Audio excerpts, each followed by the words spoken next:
Seorang gadis ditipu oleh pacarnya untuk pergi ke Myanmar. Tak hanya menderita, tapi juga disuntikan. Meskipun memohon, gangster tak kasihan padanya. Sekali suntikan, butuh waktu 3 detik hingga pingsan, lalu kejang-kejang di lantai. Ketika gangster masuk lagi, gadis itu menjadi tak terkendali. Mereka membuat gadis itu seperti anjing. Dia hanya bisa memohon, sampai gangster muak. Lalu dia lempar ke ruangan lagi. Kakinya juga dirantai. Inilah cara mereka menghasilkan uang. Saat dia putus asa, berbalik dan melihat ada mata yang menatapnya. Dia tak punya banyak waktu. Orang di hadapannya melalui celah dinding memberikan roti. Sudah beberapa hari dia belum makan. Dia langsung melahapnya. Setelah selesai makan dia menemukan orang di hadapannya seorang wanita. Dia berkata namanya Anya dan dia juga tertipu. Di sini sudah sebulan. Dia meyakinkan gadis itu tak apa-apa. Selama patuh maka akan baik-baik saja. Belum selesai bicara, seorang pria gemuk masuk ke dalam. Tampak mereka yang tak senang. Dia bertanya pada pembersih, "Mengapa masih sama?" Dia menunjuk ke samping, berkata bahwa ada orang baru. Pria itu langsung heboh mendengarnya.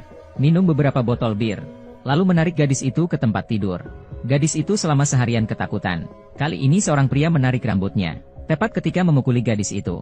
Perkataan gadis itu membuatnya langsung berubah. "Aku orang kaya. Aku bisa berimu banyak uang. Katakan hal itu pada bosmu, untuk tidak menyentuhku."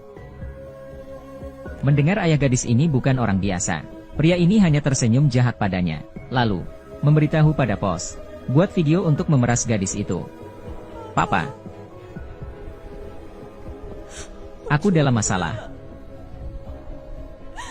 Cepat datang selamatkan aku." Melihat putrinya dilecehkan, ayah menggertakkan giginya karena marah. Bersumpah akan membunuh pelaku. Saat itu ada telepon dari penculik. Bertanya apakah dia puas dengan videonya. Jika puas berikan mereka uang. Ayah menahan amarahnya dan menerima tawaran, sambil beri isyarat anak buahnya melacak. Setelah telepon selesai, anak buahnya mendapat informasi pelaku. Langsung diberikan ke bos. Penculik meminta tebusan. Bos kelompok ini bernama Ongki. Sejak kecil sangat jahat. Pada usia 8 tahun dia dijual oleh ayahnya. Orang itu menjadi penjudi. Untuk mendapatkan uang, dia dimasukkan ke kandang anjing. Dia akan melawan anjing dewasa. Penonton dari luar menyaksikan. Tanpa disangka bocah itu membunuh anjing. Tidak ada rasa ketakutan sama sekali. Ongki membunuh dalam sekali gerakan. Dia menjadi terkenal di kalangan gangster Myanmar. Dia dibawa ke tempat ibadah. Biksu mendoakan anak itu. Jadi dia dibeli ada pedagang manusia, dan diberi nama Ongki. Anak itu mengira hidupnya berubah. Namun tak lama ayah angkatnya itu meninggal. Dia berubah menjadi sangat brutal. Bahkan selalu membunuh orang. Dengan cara apapun, dia membunuh banyak saingan. Dia juga mengendalikan polisi setempat. Banyak polisi menjadi anak buahnya. Setelah mendengar pesan Ongki, ayah memerintahkan anak buahnya membuat tim khusus, menuju ke tempat segita emas untuk selamatkan putrinya. Sementara itu gadis itu diikat selama berhari-hari. Tak diberikan minum. Ternyata ada juga orang Tiongkok yang kasihan. Ketika tak ada yang melihat, menyuapi gadis itu roti. Dia makan beberapa suap. Dia memohon untuk menyelamatkannya. "Kamu gila." Dia tahu seberapa seramnya bos Ongki. Jika dia tahu ada yang mengkhianatinya, maka akan dibunuh. Setelah itu dia pergi. Gadis itu panik. "Katamu kamu kesini untuk uang. Keluargaku kaya. Selama kamu menolongku, aku bisa memberikanmu banyak uang. Aku akan mengirim keluargamu ke Amerika. Berikan kartu hijau, lalu memberimu banyak uang." Pria ini tergoda mendengarnya. $5 juta per tahun. Gadis itu berkata akan memberinya 10 juta. Dia yang deg-degan melepaskan ikatan gadis itu.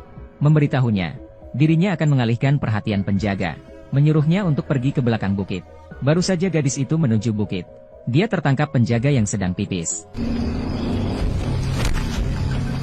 Gadis itu menderita di Myanmar. Melarikan diri di tengah malam dan tak memperhatikan. Setelah berlari ke belakang bukit, sudah ada penjaga menangkapnya. Esok harinya digantung. Ongki sangat marah mengetahui hal ini. Dia menembak orang yang berkhianat. Karena gadis ini masih berguna, jadi Ongki belum membunuhnya. "Kamu kira dirimu berhak membunuh orang?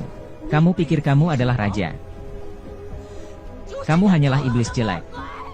Dia akan mengeksekusi gadis itu setelah dapat uang tebusan. Akan langsung dibunuh. Lalu dia diletakkan kembali di ruangan merah. Anya langsung memberinya minum. Gadis itu mendekat. Dia yakin mereka berdua bisa bertahan. Ayahnya pasti akan menyelamatkan mereka. Ongki baru saja mengembangkan obat. Untuk mengujinya, mereka masuk ke kamar Anya.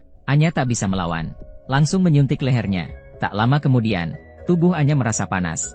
Hanya berguling-guling di kasur. Dia tahu dirinya tak akan bertahan lagi. Jadi memberikan kalungnya pada Laura. Menyuruhnya kabur jika ada kesempatan. dan berikan kalung itu pada abangnya.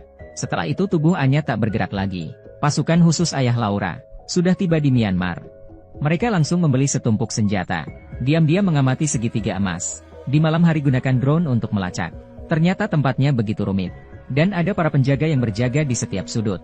Tak mungkin bisa menyelinap. Jika menerobos masuk mereka akan kalah. Jika bersamaan bukanlah cara baik. Hanya bisa ambil risiko. Dewi menggunakan baju seksi. Sengaja datang ke bar. Bos bar melihat ada barang bagus. Ongki pasti menyukainya. Dia mulai sengaja membuat Dewi mabuk. Tak butuh waktu lama. Anak buah Ongki membawa Dewi. Dia dilempar ke kasur dengan kasar. Bersiap untuk menyuntikkannya. Dewi tiba-tiba bangun. Dia langsung muntah. Setelah gangster pergi, Dewi segera bangun. Dan mulai memakai radio untuk mengabari rekan timnya. Dia diam-diam di belakang penjaga. Seketika langsung mematahkan lehernya. Dua penjaga yang menjaganya terbunuh. Dia menemukan kamar lain. Tak menemukan keberadaan Laura. Rekan timnya mencari dengan drone. Ada ruangan yang dijaga begitu ketat. Dewi langsung menghampiri. Sudah bekerja sama dengan rekan timnya. Akhirnya menemukan Laura. Keduanya berlari ke belakang bukit. Mereka sampai ke mobil tanpa hambatan. Esoknya anak buah Ongki yang lain sadar ada yang tak beres. Langsung melapor ke Ongki. Ongki menelpon kepala polisi. Menyuruh untuk lakukan pencegatan. Aji tanpa ragu sedikit pun. Langsung menerobos penghalang. Polisi mengejar dari belakang. Kedua belah pihak ini saling kejar-kejaran di jalan berlobang. Polisi menghalangi mobil mereka. Tapi setelah didorong, polisi yang kalah. Para polisi terluka parah.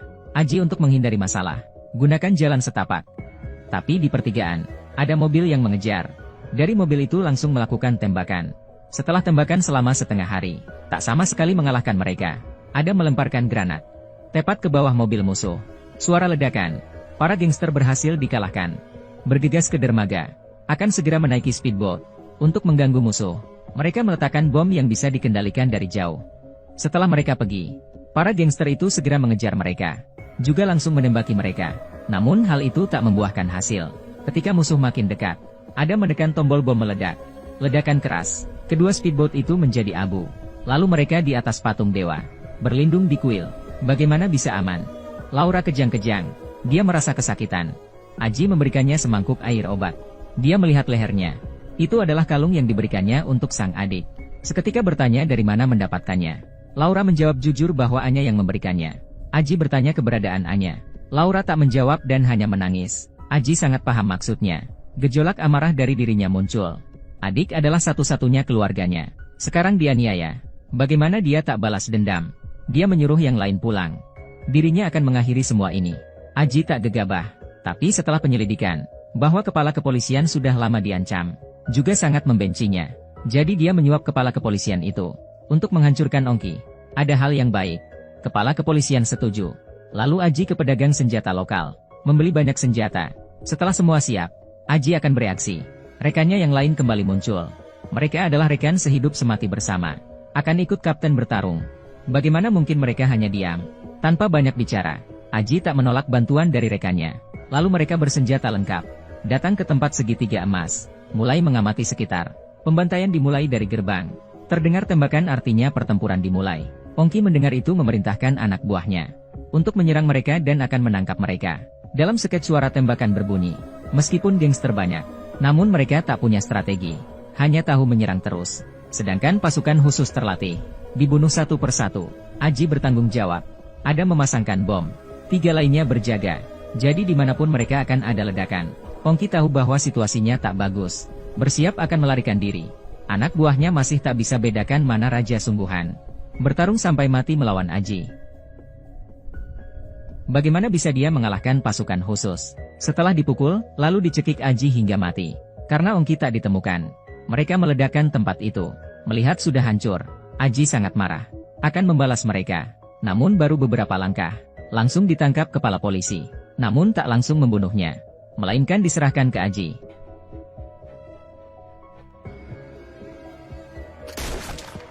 Film berakhir di sini. Gadis itu kembali ke sisi ayahnya. Namun pengalaman mengerikan di Myanmar akan selalu bersama. Seorang gadis ditipu oleh pacar.